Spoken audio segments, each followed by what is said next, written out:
So we've learned about relative URLs, and a relative URL is relative to one document. Where do I find some other resource or some other document? And now we're going to learn about absolute URLs. So an absolute URL is always going to find the path to a resource regardless of where that URL gets put. So that URL could be at the top of your directory structure, it could be in a file up here, or it could be nested deep within your directory structure. But the URL, regardless of what document it's in or where that document is within your directory structure, that URL is absolute and it's always going to find that resource. So relative URLs are relative to the document. How do I get to the resource? Absolute URLs are just absolute, always take us there. So the easiest way to understand it is to see it in action. So I've created a new folder, 009, absolute URLs. It has exactly the same folder and file structure as 008, relative URLs. So I just copied that. And we have the same document, but now we're going to look at creating absolute URLs. So the first thing I'm going to do is come in here and add a comment, and this is going to be an absolute URL. And now I'm going to put in an image tag, and for the source, I'm going to go over to the web, and I'm going to look for wiki dog, right? So just Wikipedia dog, there we go. I'm going to scroll down, and I'm going to find a dog. This one looks cool. I'm going to right click it and choose copy image address. If I was to open that image address right there, so there's the image URL for that image, that's the address of that resource on the World Wide Web and the internet.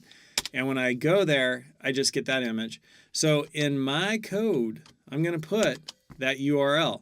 That is an absolute URL. I'm taking out the alt attribute. So no matter where this file, index.html is, I could drag that file and drop it anywhere. No matter where that file is located within my directory structure, it's always going to find this image. And we could prove that by just opening this document up. And there's our new dog. Cool. So how do we do an absolute URL to puppy? How would we do an absolute URL to that? So I'm going to, and there's a little bit of a WebStorm idiosyncrasy, I can't say that word either, here. So I'm going to show you what that is.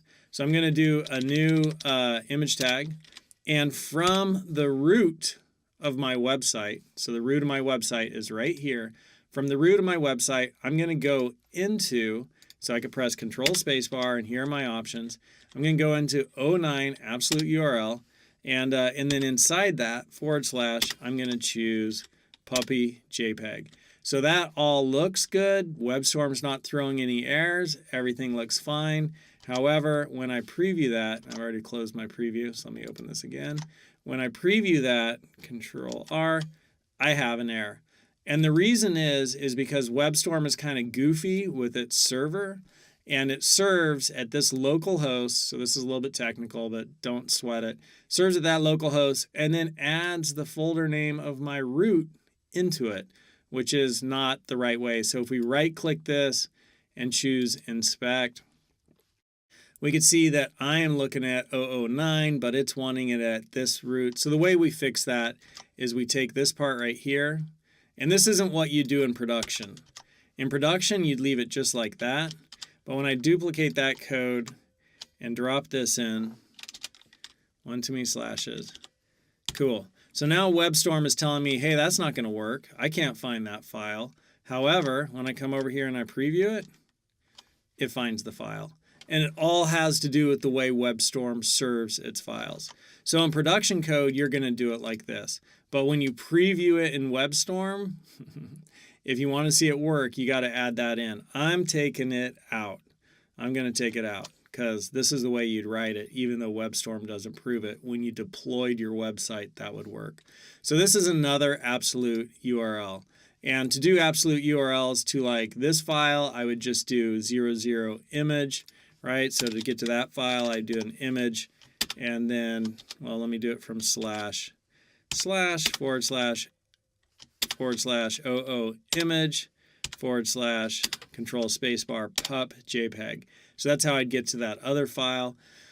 That's how you'd navigate around. So those are absolute URLs. You could either enter it like this with an HTTPS, and then just the straight URL, resource on the web, uniform resource locator. That's what URL stands for.